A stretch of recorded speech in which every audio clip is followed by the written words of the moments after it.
Hi everyone, welcome back to Creatively Crafted Life. This is Melanie bringing you another installment in our organization series. Today we are focusing on dies for the cutting machine, your manual cutting machine, as well as stencils and embossing folders. So on top of this armoire, I keep these 4 boxes. They're from Sizzix, I believe, or maybe even Tim Holtz / Sizzix.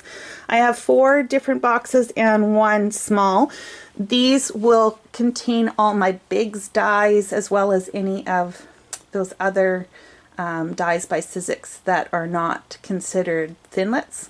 So that's what's there, and then I'll show you over in the other part of the room where I keep the rest of my stuff. Okay, so this is where the majority of my dies and embossing folders and stencils are contained. I'm using those same fridge bins again like I use for my stamps. I also have this bag full of larger items that don't fit in the fridge bins, and I also have this particular container that's full of items as well. And so I will bring you over to the table and we will have a closer look at what's in these things. Okay, so the first thing we're going to look at are those containers that I had on top of that armoire. So this is the small box. It is like a linen covered box. I'm pretty sure this is from Tim Holtz. I'm pretty sure. I have a cream color butterfly on the outside. That's just, again, part of my inventory system that I know what's in there. And in this particular box, I keep all my, what do you call them? They're like decorative strips. I think that's the name of them. So I don't have a ton of them, and I can clearly fit a lot more in here, but that's how I store those. And if I had any other, dies and stuff that would fit in here over time, then they will get added. So I've got a little bit of room to grow on here. This came with this box, and so I keep those in here. I do believe these hold some dies as well, some of the die shapes from Sizzix. These are larger ones. I'm pretty sure I got these ones from Stampin' Up. I think they offered them at one point in time. I know that they offer, or they have offered these in a different color from Sizzix, so not from Stampin' Up. Now, these are very sturdy boxes, which is important because these are very heavy. And that's why I don't have them stacked on top of each other on top of the armoire, why I have them beside each other. This one's okay because it's not very full and it's small, but I used to have these stacked, 2 on top of each other, or even 3, and just to get in and access was a pain. They were just way too heavy. So that's something to keep in mind. Now these will contain all my Bigz type dies, right, and all the different sizes. And I tried to keep like sizes together for more efficient use of the space. So again, I just have them in here. I don't know if you can see this, but they do come with these trays, and so I do use those just to help sort them. But you know what, to be honest, if you have enough of these, those trays are not really necessary, right? You can probably get a little bit more in here. So what'll probably happen is if I need the space, I'll pull those trays out, and I have another purpose for them, and I've used them elsewhere. So we'll talk about that in just a minute. So yeah, so these ones are also numbered. Okay, they do have numbers on them, WS20, 19, 18, etc. And again, I promise you we will go through my catalog system here in one of these weeks. So those are the Bigz dies, the decorative strips. That's how I keep them. Let's go on over to see what the thinlits, embossing folders, and stencils look like.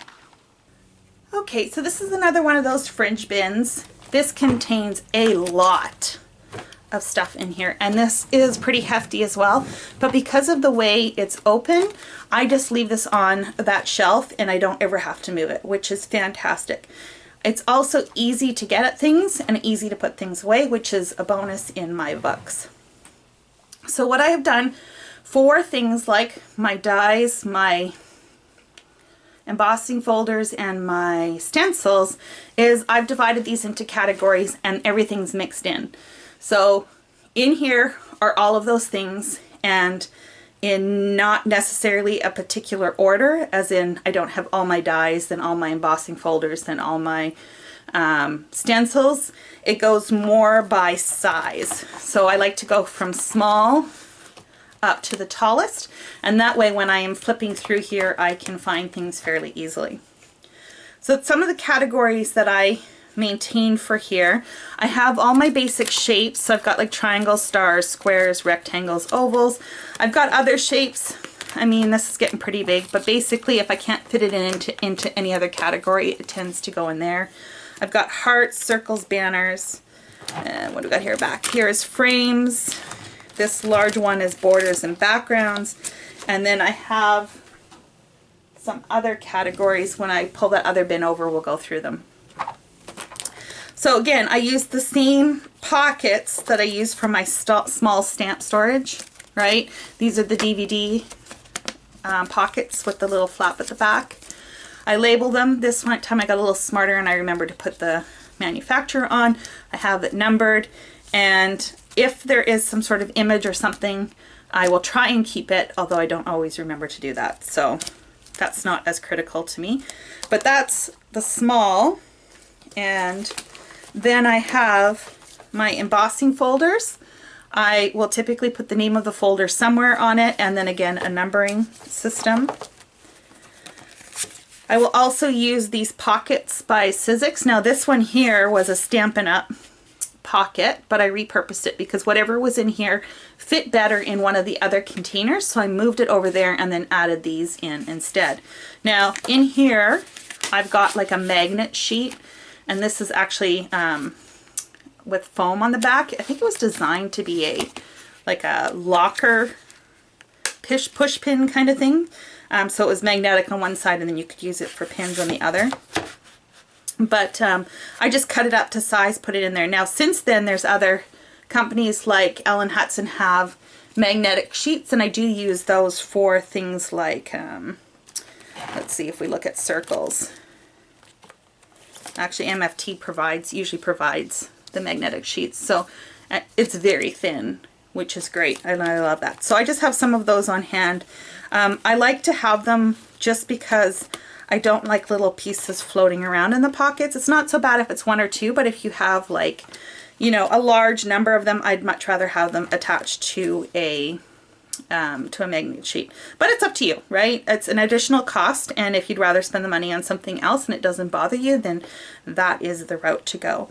There's different sizes of embossing folders, nothing different. I just label them slightly different so I know where they go in the system. I also use the Avery L pockets, right? Same ones that I use for the stamps, for larger, and I just slide those in like that. Stencils. If they're super small, so let's see, I've got some stencils here somewhere. If they're small, like say this Heidi Swap one, and it fits in one of these pocket systems that I've got, so either the small or the large one, then I will slide it in there. If it's larger, so if we're talking 6 by 6 size, then remember that bin from the stamp, they fit in here. So for instance, here is the 6 by 6 stencil. Now what I'm using are some pockets that I got from the dollar store, and they're thinner than the regular pockets, but they've been working fine so far. I do believe Simon Says Stamp maybe has pockets similar to the other ones now for this size. I know Jennifer McGuire just recently did a video on her storage system, and she goes into all that detail, so be sure to check that out. So yeah, so 6 by 6 stencils will go in this bin as opposed to in here.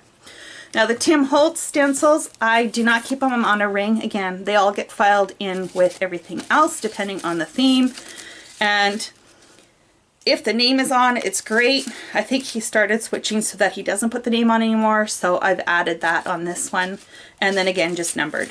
And because they're all the same size, they're going to be close together anyways, but they're going to be within that theme. Another tool that I have used for really long dies and stuff like that are these magnetic sheets. These, I think, I'm trying to think, I don't remember who the name of these are. I know like Tailored Expression stamps come on similar type idea where you put them in these plastic binders. And I tried that for a while, and I am not a binder person at all. I don't like flipping through it. I don't have anything like having things generally loose.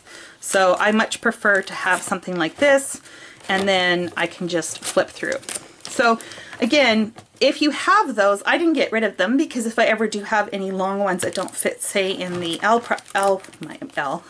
in the Avery L pockets, I've got that as an option. You can also cut those down if you wanted to and use them to insert into pockets. Okay, so that's the basic overview. Let me just pull the other box over and we'll just go through some of the categories I keep in here. So this box is also very full. So I've got animals, Christmas/winter words, Christmas/winter snowflakes, Christmas/winter other. I've got food related, handmade, kids, nature, travel, vintage, and words. Okay, so those are all my categories. That seems to be pretty comprehensive.